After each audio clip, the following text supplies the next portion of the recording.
Avanzamos en el caminar y el descubrir, el conocer vidas de hombres y mujeres extraordinarios, hombres y mujeres de Dios, que en cada siglo, y es uno de los tantos propósitos de esta serie, su principal propósito es inspirarnos a la santidad, pero es ver cómo en cada siglo el cristianismo, más allá de las modas, de las tendencias, de las ideologías, de las corrientes, el patrón ha sido el mismo.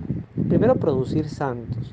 Cada siglo ha tenido la oportunidad fértil porque el fruto es la iglesia y por sus frutos los conoceréis. Jesús decía que un árbol seco, un árbol malo no puede dar frutos buenos. Y la iglesia católica, con todas las críticas que pueda tener históricas de hombres y mujeres que hemos fallado en ella, que no hemos sido testimonio de ella, ha habido sin embargo los frutos finales, los frutos comestibles, apetecibles, dignos de imitar, son los de la santidad. Y estos santos han sido regalados en cada tiempo y en cada lugar para cumplir misiones. Esto es otro punto importante que siempre hay que destacar en torno a la santidad. La santidad no es un título, la santidad no es como ser presidente de un país o ser un magistrado o ser un artista, donde la gente más bien te sigue y te rinde pleitesía, a donde vas comes gratis, para donde viajas viajas gratis, donde te hospedas gratis, entre comillas, porque siempre todo eso lo paga alguien, ¿no? Ese alguien generalmente es el pueblo, con los impuestos, pero todos esos lujos derivan de una fama para el mundo. La santidad de Dios es todo lo contrario. La santidad de Dios es Jesús en el lavatorio de los pies. La santidad de Dios es Jesús sirviendo al necesitado. Y hay diferentes áreas de la vida cristiana que te permiten desarrollar una misión efectiva. Todos, si se hacen dignamente, todos llegarán a la santidad. El reconocimiento de la santidad a nivel de mundo, a nivel canónico, ya es un tema entre Dios y la iglesia. Eso no es algo que nos deba mover, eso movería mucho nuestra arrogancia. Y lejos de verdad la arrogancia, la soberbia y el orgullo para poder llegar a la santidad. Eso es un veneno para la santidad. Este santo no lo había oído nombrar, pero no tenía mucho conocimiento de él. Por eso es que esta serie a mí me hace mucho bien, la hago como un ejercicio de evangelización, porque además de dar, pues inmediatamente estoy recibiendo. Y ese recibir es lo que también te permite reforzarte en el hecho de donde a veces más nos puede acoger una pata, que puede ser por ejemplo en la caridad, en el servicio, pues ver santos cómo logran hacer estas cosas solamente con la mirada puesta en Dios. Y es ahí donde quiero profundizar un poquito el contenido de esta reflexión. Es muy difícil no atender cuando estamos llamados a una vocación de vida, a la que sea, inclusive al matrimonio. Pero cuando llegamos a un punto donde de verdad queremos recibir en abundancia la gracia de la santidad y ser mejores cada día, mejores para Dios, que Dios nos mire como veía al justo Abel y vea con agrado nuestras obras. Que no seremos perfectos, que nos vamos a equivocar, pero que nos mire con agrado. Al final, ese es el propósito de un Dios que nos crea y se recrea con su creación. Valga la redundancia, parece un trabalengua. Nos crea y se recrea con su creación. Pero en el buen sentido, nosotros no somos un entretenimiento como si fuéramos el Coliseo del cielo, sino al contrario, somos hijos, hijos, y la experiencia de la paternidad te permite entender esto a un grado muy imperfecto, inferior a como lo experimenta el ágape de Dios, es decir, el amor de Dios. Porque cuando uno es padre, llega un momento en que tú dices, sabes, y debería ser así, ya no me importa tanto mis zapatos, mi ropa, lo que yo coma, sino que me preocupa es por el futuro de mi hijo. Darle herramientas, instrumentos educativas, en valores, formativas, además que él desarrolle habilidades que cuando ya uno no esté o cuando él sea adulto independiente, él pueda valerse por sí mismo y valerse por sí mismo de una manera honesta. En el caso de los santos, la santidad implica en una primera parte también renuncias. Jesucristo decía, porque el que no deja a su padre, fíjense ustedes, estas palabras son duras, pero es que son realistas. Y en la biografía de Juan Nepomuceno Newman lo vamos a ver. El que no deja a su padre, a su madre, esposa, hijos por mí, pues no es digno de mí. ¿Ok? Porque tienen que tomar su cruz y seguirte. La familia muchas veces por cuidado, porque nos aman, porque nos quieren proteger, porque nos quieren meter en una vasija donde siempre estemos visibles, iluminados y seguros. Yo estos días veía en Instagram alguien que vende flores como artificiales, pero además que traen luz y pareciera que esas flores no se mueren nunca. Creo que están así como disecadas, pero son naturales. Y tienen unas luces y están dentro de un base de vidrio y se ven muy hermosas. Entonces, para los padres, si nosotros pudiéramos tener a nuestros hijos así y además seguros, que no salieran a determinadas horas, que no estuvieran por allí, que si van a viajar, pues que donde vayan a llegar tengan la seguridad de que van a ser felices. Si nosotros pudiéramos construir todo ese mundo de burbujas para nuestros hijos, lo haríamos. Pero la realidad de la vida no es así. Y por eso es que cuando Newman llega a los Estados Unidos y luego les escribe a sus padres, les hace una, les escribe una carta primero con mucha decisión, pero además invitándolos a llevar la cruz. Y eso es bonito porque el servicio lo hacía él. ¿Y cuál era la cruz que tenían que llevar ellos? A veces un poquito amarrarse la lengua, a veces ofrecer la angustia, la incertidumbre y a Dios y ofrecer y también vivir esa experiencia de abandonarse a Dios. Mire, cuando uno entrega su vida progresivamente a Dios, porque eso además Dios no recibe nuestras vidas de golpe, porque Él sabe que si la recibe de golpe, del mismo golpe la vamos a empujar, la vamos a maltratar. Entonces, en realidad el camino de Dios es un camino muy progresivo y de parte de Dios lleno de muchísima paciencia. Y esa paciencia es porque Él sabe que hay muchas cosas que durante el camino vamos a fallar, vamos a tropezar, vamos a arrepentirnos, vamos a echar un paso atrás. Hoy escuchaba justamente una reflexión de un padre bueno, el padre Nelson, que ustedes lo conocen, que es uno de mis formadores virtuales.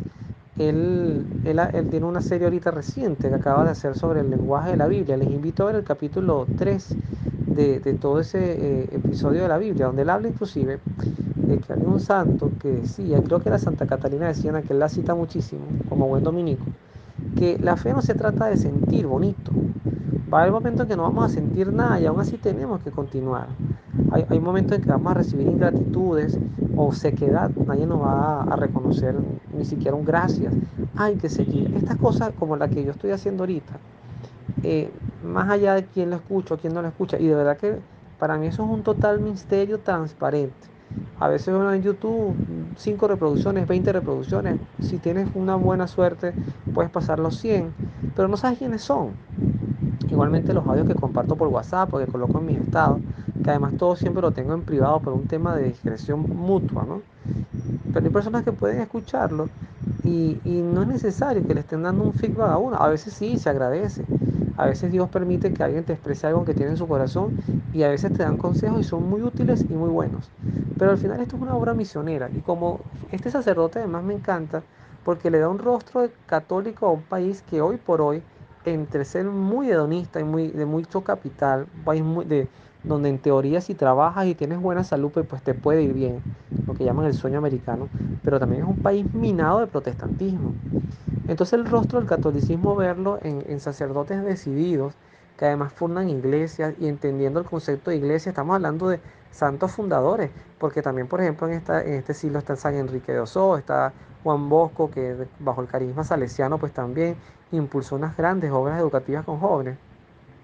Entonces pareciera que Dios en el siglo XIX, aquí yo improvisando, creo que eso siempre lo he hecho, pero en el siglo XIX nos empieza a dar unas bases para lo que debería ser la educación católica en el mundo, como fundamento principal de dar a conocer a Cristo, su mensaje, tener un querigma y que los jóvenes puedan descubrir sus vocaciones.